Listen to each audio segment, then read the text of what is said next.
of the notably very negative ones, a couple things I always notice.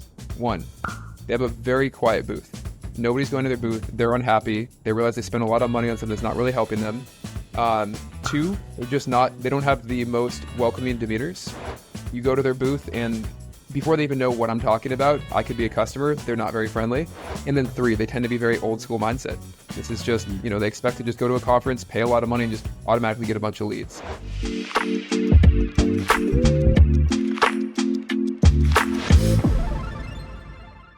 What's up, networkers? Welcome back to another episode of the Networker Podcast. Your home for all the best insights and advice on all things conferences, trade shows, and networking. We're your hosts, Bryce Alsten and Ryan Alco. Join us as we network with events industry professionals to discuss the art of building meaningful connections that fuel your business growth and unlock opportunity. Now, without further ado, put on your conference badge and let's dive in to today's episode. Welcome, everyone, to our first episode of the podcast. We have an awesome guest with us to kick things off. Our first guest is Spencer Gospe. He's someone that Bryce and I have worked together with for quite some time now. He was our first and now our lead BDR at Popl. He is leading our outbound strategy. He attends tons of conferences and just crushes it all across the board. He's one of the most social people that I've ever met, and I really love working with him. And so without further ado, Spencer, welcome to the podcast. It's good to have you. Thank you for having me, Spencer. Awesome.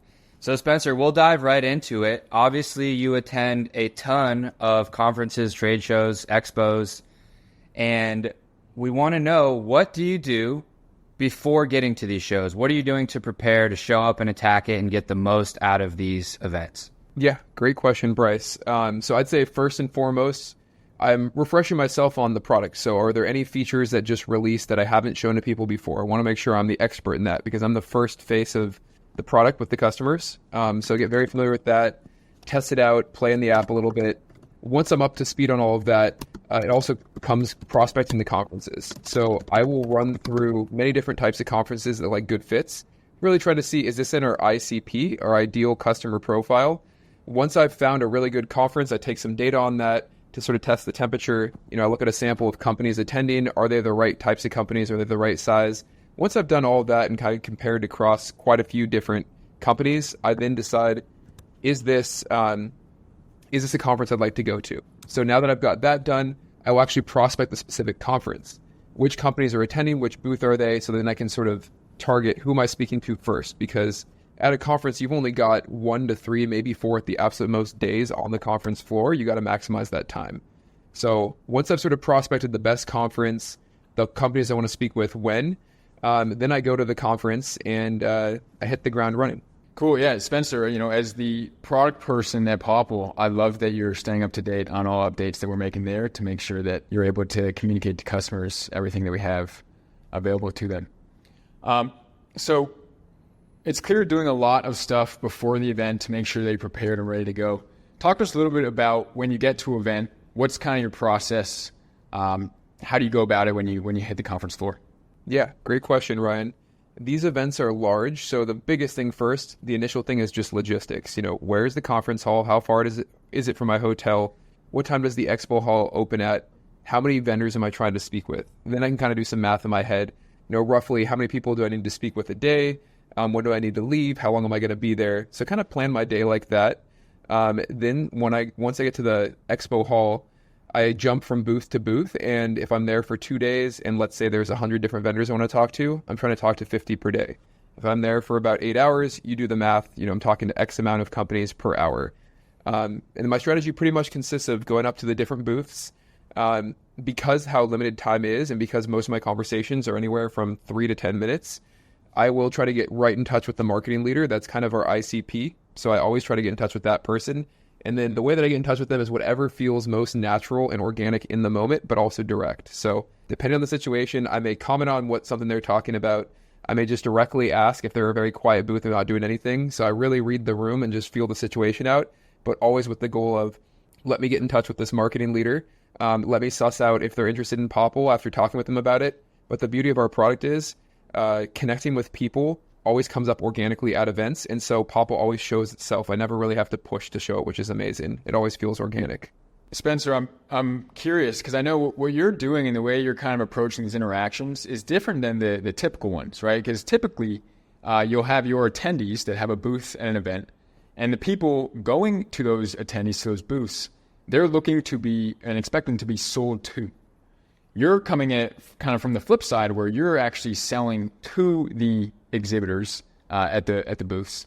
And so, like, can you give us an example? What's kind of an intro that you'll use when approaching one of these exhibitors and to kind of flip it on them and get them engaged in something that you have to tell them about?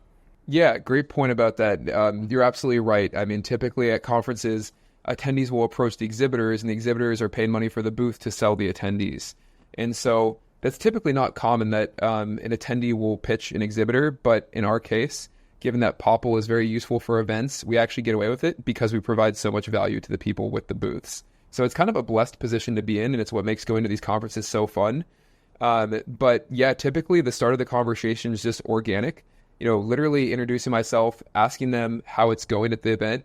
That pretty much opens the door now to what's the day been like? How's collecting the leads going? How are they doing that? Once we kind of just get into the point of we're talking about leads, how they're collecting them, how the badge scanner is working, that's usually a very natural starting point for now hearing some pain points about the badge scanner, pain points about collecting leads. Once I get one of those, I drill down into that double time, and then I show them something different. And when I kind of offer to show them something different, start to show them Popl, and usually their ears perk after that. Spencer, you're obviously nonstop at these shows. I got to ask, are you eating, or are you just bringing protein bars with you? What's the strategy there? I eat like a king in the evenings. Once the show's done, during the day, I am all granola bars, trail mix, bananas, and big old water bottle. There you go. These are pro tips for anyone at conferences, and I'm sure comfy shoes for walking around in, right? That is so critical. In fact, funny story. I was in Boston with Ryan and Nick, and I realized that my running shoes, which I typically wear, people make the mistake of going to their first conference in like very fancy dress shoes and then hating their lives. But I had a pair of running shoes where I wore the heels down. And so I actually went shoe shopping that morning because I had to, because I literally couldn't walk. And I ended up picking a pair of shoes that were black, so they looked kind of professional, but still very comfortable. And you'll notice everybody's in dorky looking white sneakers most of the time for that reason. I'll never forget that. We're at HubSpot Inbound. Nick and I are like waiting for Spencer at the conference. Like, where is this guy? And then sure enough, we see Spencer like running over, and he's in his like new Brooks running shoes. And I can only imagine that your feet felt better than mine at the end of all of it. That's awesome. Write that down, folks. Spencer, you mentioned pain points. So obviously you are selling Popl, you're selling lead capture solutions.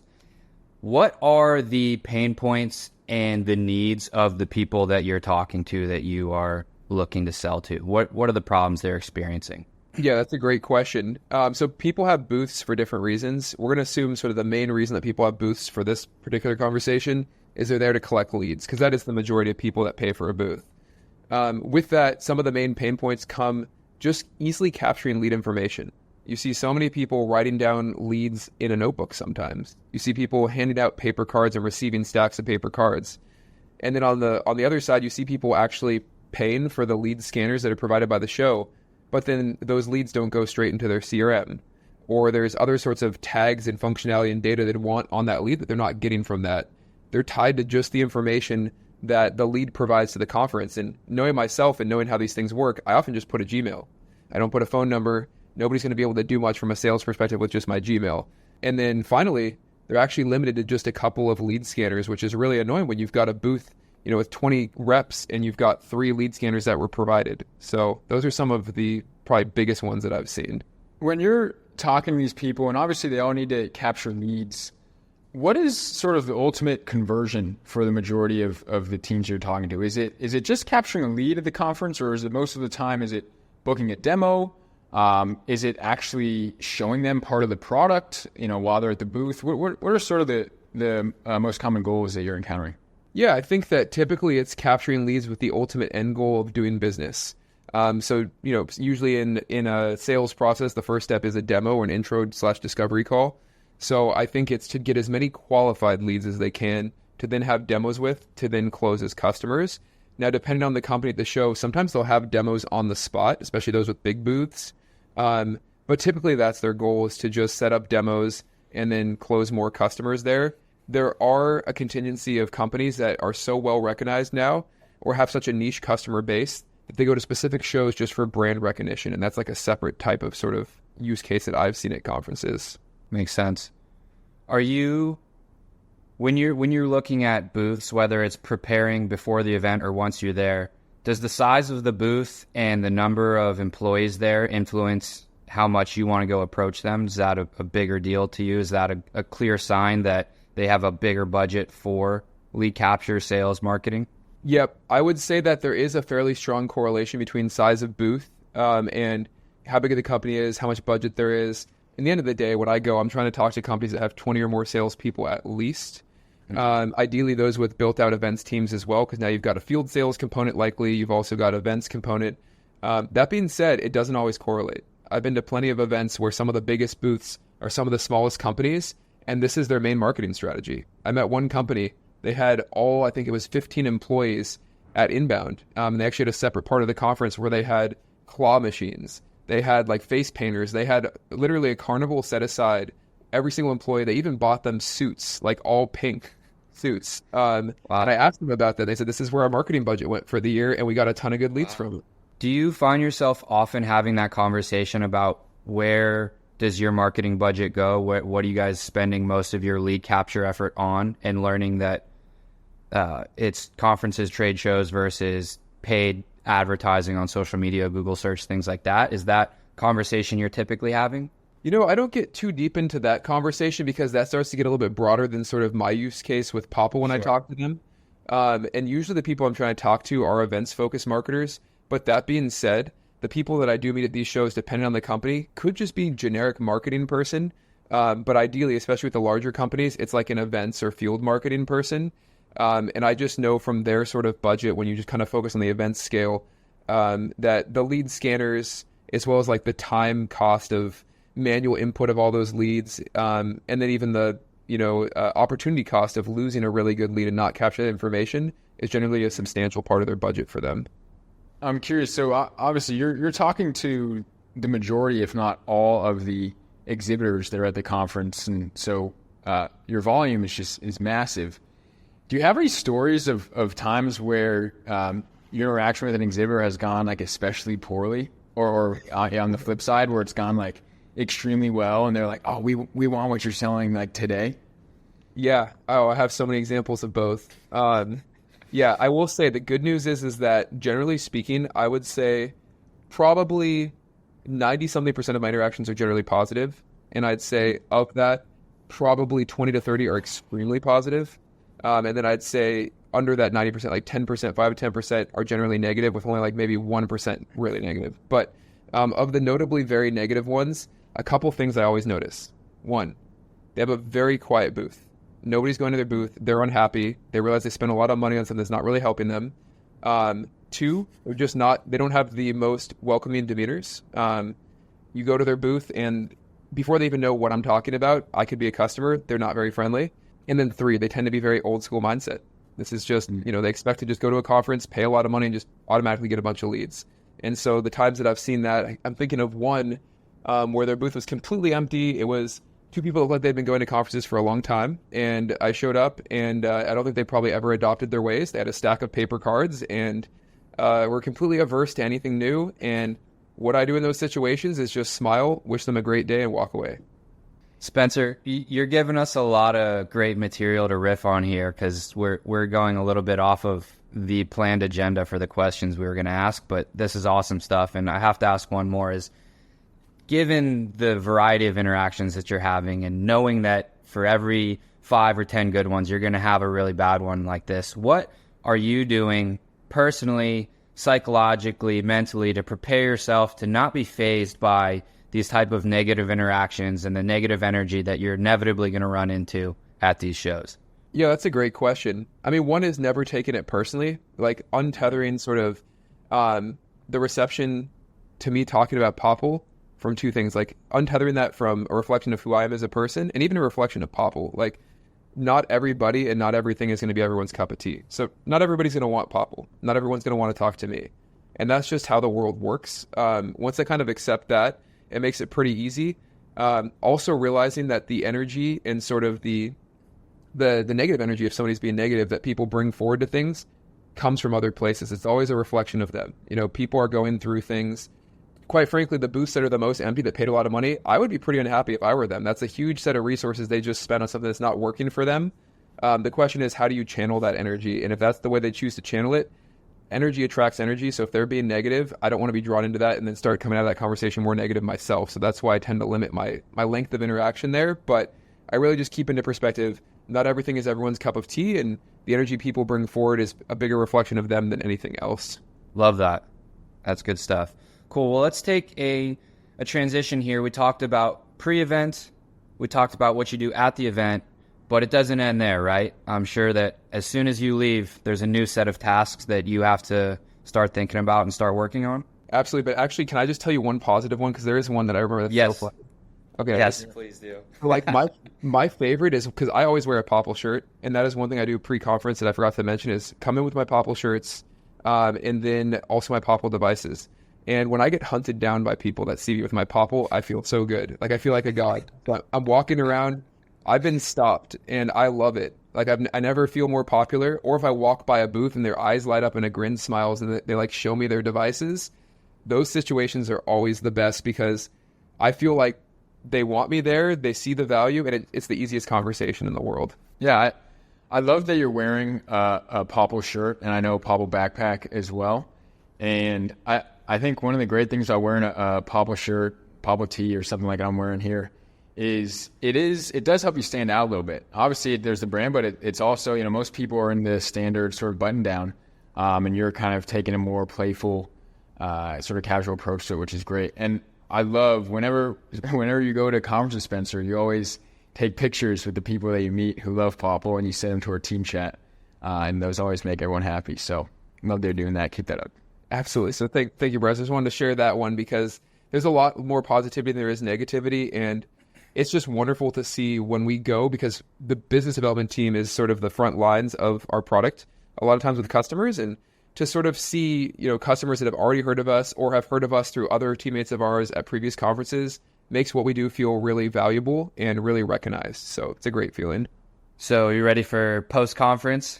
Yeah, cool. Let's do it. All right, tell us about it. Yeah, so post-conference, it's a lot of work, and it's a lot of work within a small amount of time. You're basically on a fuse where you only have so much time to kind of follow up with these leads before you kind of just become like something in the back of their mind that they're not going to think about anymore. Honestly, I compare it to dating a little bit. Like if you've got some momentum built, some social momentum with this person, if you don't sort of keep that going, you're going to lose it. And so the first step before even post-conference is really just booking the demos. If you have someone that's interested and there's value and there's need there, booking them, because they've now committed to setting aside time, and there's something formal in the organization, in their calendar, in their email that says they're going to meet at this time.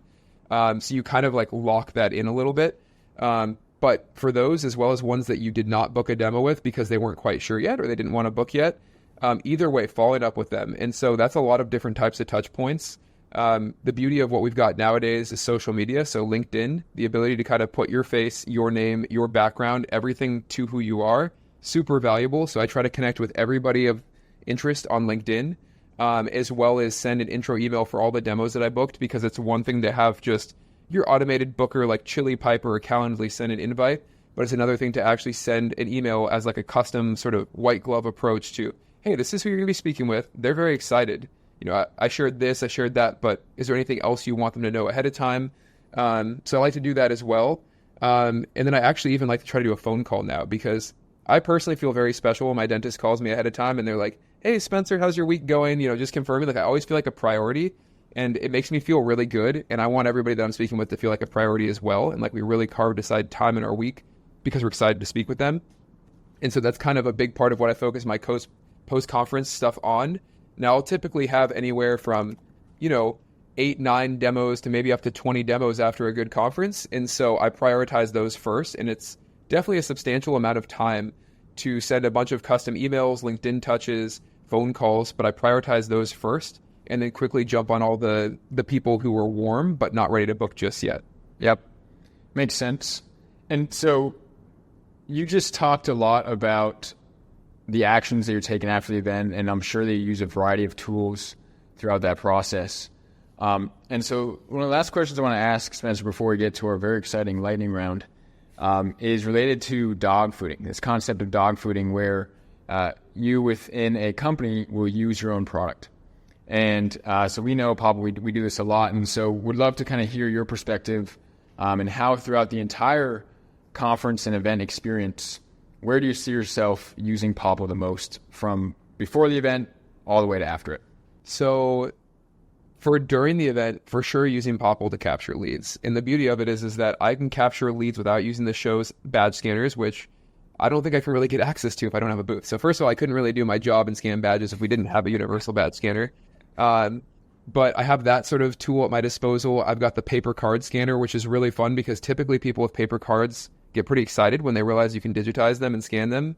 You know, there's a correlation between people using paper cards and not fully being as up to speed maybe on latest technologies. So that's great. And then, of course, the QR code, but NFC touch, because everybody knows QR codes with COVID times and menus and stuff.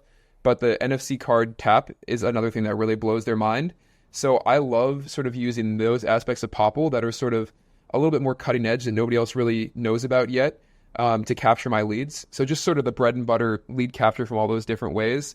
Definitely use taking notes as well in the app. And then actually the ability to just go back and look at who I talked to. So to be able to sort of search and filter by maybe a keyword in a note or a name or a company or something where I'm going to go back the next day and follow up with them, it actually helps because there's a lot of times that I speak with a company and they're like, well, Tara will be back tomorrow. She's our field marketing person. Follow up with her. And then I'll go back. I'm like, who did I speak with again? Oh, right. We have all that in Popl.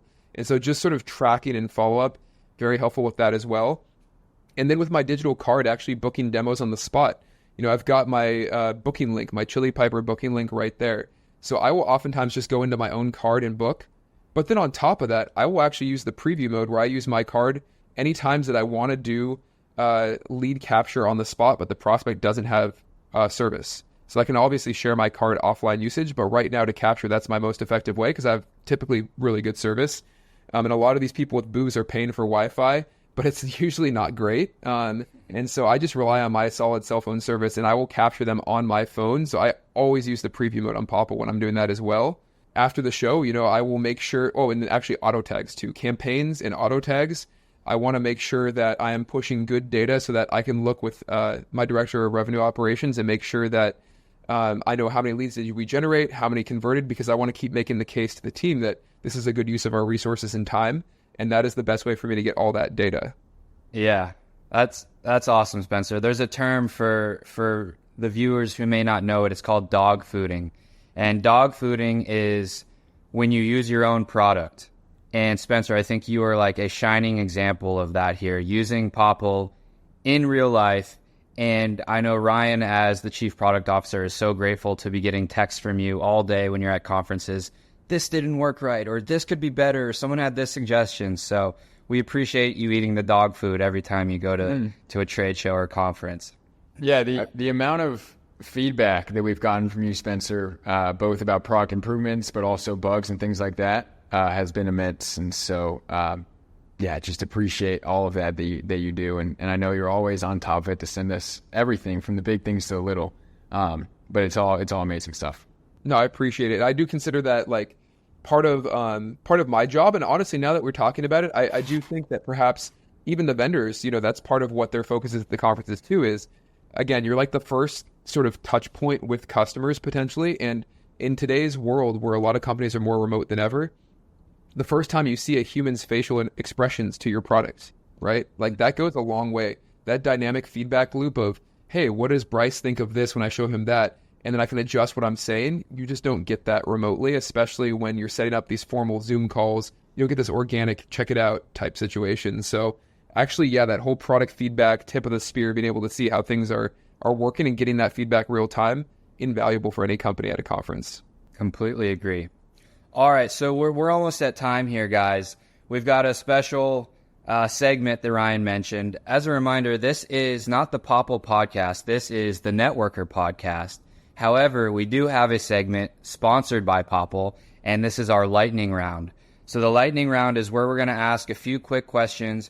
Spencer, just rapid fire responses, whatever comes to mind, no explanation needed, and then we'll wrap it up after that. So Ryan, I'll let you fire off the first question. So Spencer, what are one or two of your favorite books or that you recommend most often to other people? Yeah, I mean, my favorite book I've ever read is Unbroken by Laura Hildenbrand.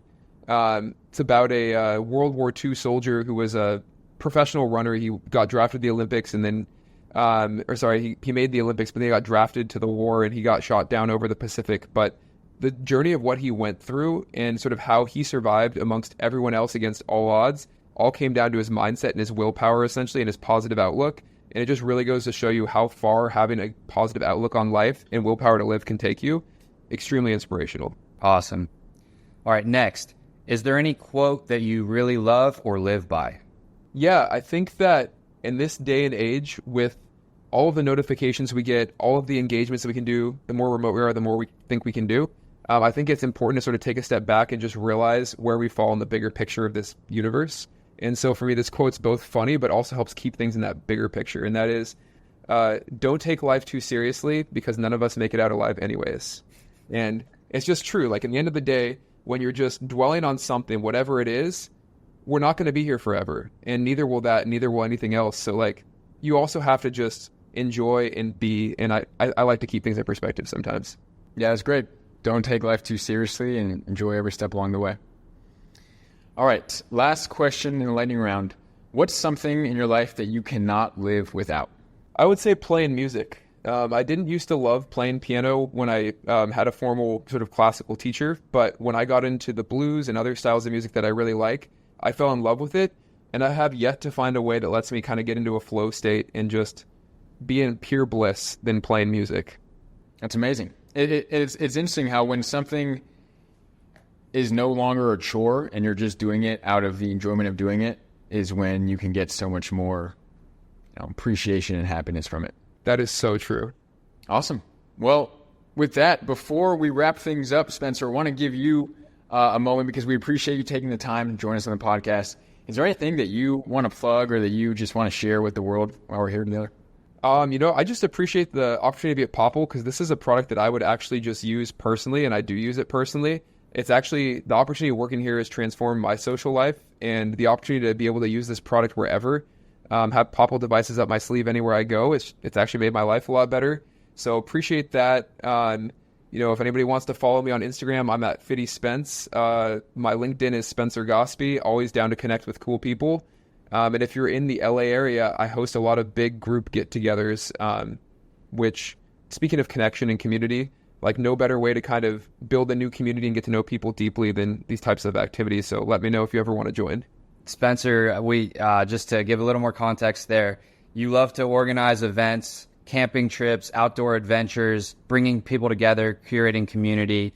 And as Ryan mentioned at the beginning, we've never really seen anyone do that to the extent that you do it. So if you're interested in community, outdoor adventures, music, just living life, this is your guy. Highly recommend you check him out. Yeah, Spencer, you put together a trip to Mammoth, and I'll never forget. I think there was over 100 people that went, and it was just like this massive party on the mountain. Just could not have been a better time. So yeah, I don't know how you do it, but you do an amazing job with those group outings. No, I appreciate it. Yeah, I was going to say, if you're trying to deliberate between a couple different 150-person camping trips, just keep the one I host in mind. It's a good one. Awesome. All right, guys. Well, that concludes another episode of The Networker. We hope you got some inspiration, some advice, some insights, things, actionable takeaways that you can bring with you to your next networking adventures. And with that, we'll see you next episode.